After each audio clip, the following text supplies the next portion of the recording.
In this video, I'm going to show you how to shoot a hyperlapse. This hyperlapse. A hyperlapse allows us to see the world from a perspective that is physically impossible to see with the human eye. Compressing time and space, literally magic. Now check this out. After we're done shooting the hyperlapse, we're going to link up with a buddy of mine. We're going to jump off this building. Then we're going to come back here to the studio. I'm going to show you guys just how easy it is to throw this all together. You're not going to want to miss this. And one of the most important things you guys want to do when you're taking a hyperlapse is choosing the object you're going to be shooting. You want to make sure it's a good stationary object. You want to make sure you have a pretty good straight shot on that object too. You don't want to have anything that's kind of obstructing view. So today, we are going to be shooting this building right here behind me.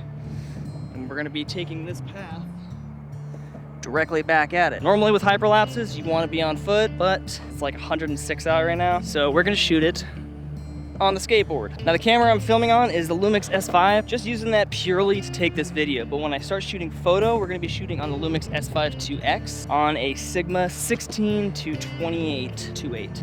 I'm going to be shooting wide angle, 60 millimeters. This is going to make it a lot better when you're shooting time lapses. It has a lot more to work with. It's going to make the movement seem a lot more dynamic too. And when you guys are shooting hyperlapses, you want to remember that every photo you take is essentially one frame in the video.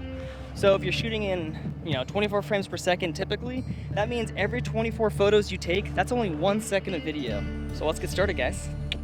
Some of the biggest things you want to make sure you have set up on your camera before you start. Have your grids on. Make sure you have your subject center frame the same area every single time as best you can. It's going to minimize the amount of stabilization we have to add in post. Turn your level on so you can make sure your camera isn't tilting left and right while you're taking photos. This will also save you tons of trouble later. I think that's about it. So we're shooting ISO 100, thousandth of a second. I'm actually going to shoot at f8. So let's bring that ISO up a bit. Yeah, ISO 250, f8, 800. Yeah, looks good. Now I got wind at my back, which is pretty dope, so I'm just gonna try and line this up, but I still do have to push. I really wanna make sure that I get these crosshairs pretty accurate in there. But again, this is the easy part. We can stabilize what we mess up later.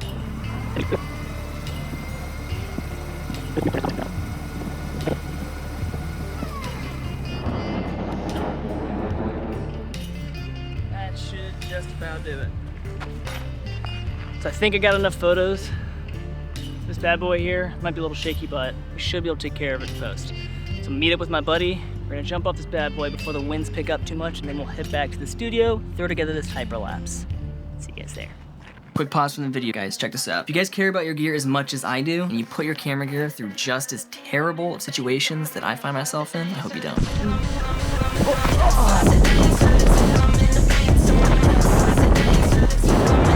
You need to protect your glass. Dust, fingerprint, scratches, you name it. That's why I designed and printed these ND filter covers. They're incredibly durable, they're soft to the touch, they pop on with ease, allows you to easily take your ND caps off while keeping them protected, and then you can screw them right back on just as easily, as well as my rear lens caps. They're awesome, they pop off, you can get them on and off one-handed, no twisting, bam, boom, done. If you guys care about your camera gear just as much as I do, go to projectnarwhal.com, get yours today. Back to the video. Sketch as fuck.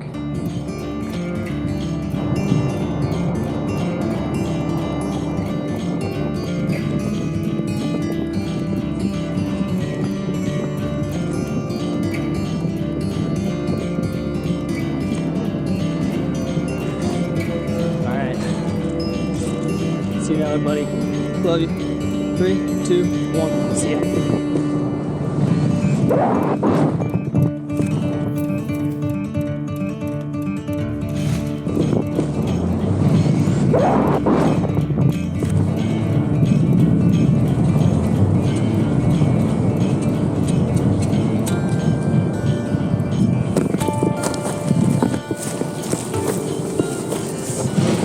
Alright, we're back here in the studio, and I totally didn't film this part of the video 2 years after that last part, just for statute of limitation purposes. Anyways, so we're here in DaVinci Resolve. I have all of my photos right here in the timeline. Initially, I shot all of these photos raw. I do that in case I need some flexibility editing the photos before I throw them in the timeline. If I want to color grade them, whatever else in Lightroom. In this case, I took all the photos, dropped them in Lightroom, and exported them as JPEGs, completely unedited. Now, you don't want to put RAWs directly in your timeline because you're not going to be able to play it back at full speed. JPEGs will play back smoothly. So, all these photos right in here are all JPEG. First thing I'm gonna do is take all these photos, just hold Option click, drag these over, and copy them. So, copy these over, we're gonna turn them into a new compound clip, and if we play it back, we can see our photos here are super jumbly. Looks like Michael J. Fox shot them. If we play our compound clip, exact same thing, it's just a video now instead of individual frames.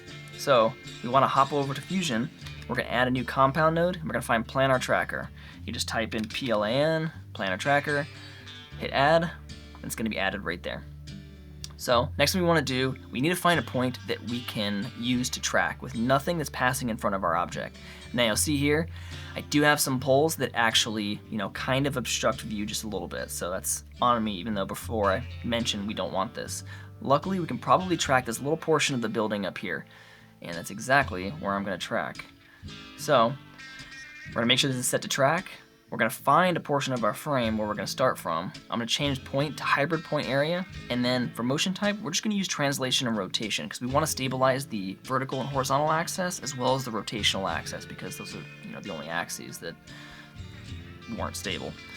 So once these are set, we're going to draw the area that we want to track, and I'm gonna draw it just about right here. Something like that.